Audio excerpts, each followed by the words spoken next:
입력 2019.01 점입할 0300 한국 축구대표팀 파울로 벤투. 포르투갈 감독이 표방했던 지배하는 축구 가출범 5개월 만에 UAE.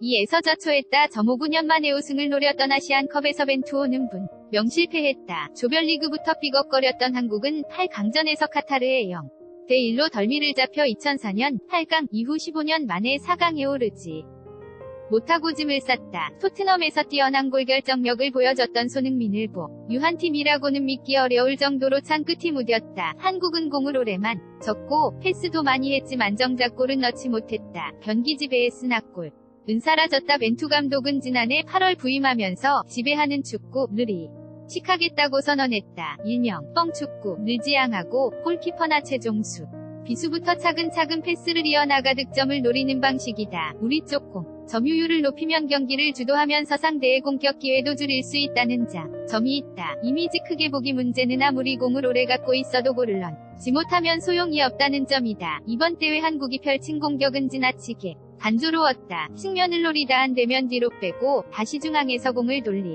좌측면으로 돌리는 과정이 반복됐다. 세밀한 세부 전술, 빠른 역습 근거 찾아볼 수 없었다. 선수들도 게임 기술로 상대를 압도하지 못했다. 신감이 떨어진 탓인지 적극적으로 전진 패스를 하지 못했고 어렵게 전방까지 갔다가도 공을 다시 뒤로 보내기 일쑤였다. 손쉬운 패스도 실수하고 상대에게 빼앗기는 경우가 많았다. 5경기 내내 의미 없이 점유율만 높은 패턴이 반복됐다. 축구팬이나 취재진이 예상할 만한 전술이라면서 대감독이 모를 리 없었다. 8강전에서 카타르는 핵심 선수들이 빠지고도 한국 공격을 여유있게 막아냈다. 한국은 5경기 모두 점유율이 60%를 넘었다. 패스도 3,341개로 24개 참가팀 중 가장 많았다. 하지만 득점은 단 6골이었다. 벤투 감독은 8강 탈락 직후 효율적이지 못했다.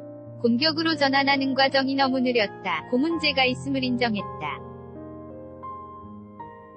위기 탈출, 플랜 B, 어디로 갔나 우승을 노리는 팀이라면 준비한 계획. 2차지를 빚었을 때를 대비한 다른 한 수가 필요하다. 하지만 벤투가 독은 5경기 내내 같은 전형, 같은 전술, 같은 선수로 나섰다. 한국이 체력적으로도 상대에게 밀리는 원인이 됐다. 특히 벤투식 패스 축구의 핵심이던 기성용, 창의적인 움직임으로 빈 공간을 만들어내는 이재성 2부. 상으로 빠진 1차 전 이후 벤투오는 색깔을 잃었다. 벤투 감독은 전술 변화 없이 다른 선수를 빈자리에 그대로 집어넣었다. 그중 신예왕 임범이 수비, 현과 공격형 미드필더를 녹아며 두 사람 몫을 하려 했지만 A 매치대 비반, 연도 안 된 선수가 감당하기엔 역부족이었다. 일부에선 비상 상황을 대비, 헤딩에 능한 196 장신공격수 김신욱, 몸싸움이 뛰어난 석현준 등 현대표팀에서 찾기 어려운 장점을 지닌 선수들을 포함했어야 했다는 지적이 나온다. 손흥민 활용법 도아쉬웠다. 손흥민은 벤투호에서 슈팅 보단 공격을 조율하는 역할에 몰두하면서 무득점에 그쳤다. 지친 손흥민을 살려보려는 색다른 시도조차 없었다. 러시아 월드컵에서 2골을 넣었던 손흥민은 벤투 체제에서는 7경기 연속골이 없다. 벤투 감독도 할 말은 있다. 부임 이후 선수들을 제대로 파악할 시간이 부족해 월드컵 아시안 게임 member들을 중심으로 대표팀을 구성할 수밖에 없었다. 그러다 보니 선수들은 체력적으로 과부하가 걸렸고 부상자도 속출했다. 하지만 22 카타르 월드컵 본선 16강 이상을 노리는 팀이라고 보기엔 출발이 불안한 게 사실이다. 벤투 감독은 대회 탈락 후 지금 스타일을 유지하겠다 고 밝혔다. 하지만 아시안컵 실패에서 얻는 교훈을 활용하지 못한다면 험난한 항해가 예상된다. 카피라이트 조선일보, un.com 제휴 안내 구독 신청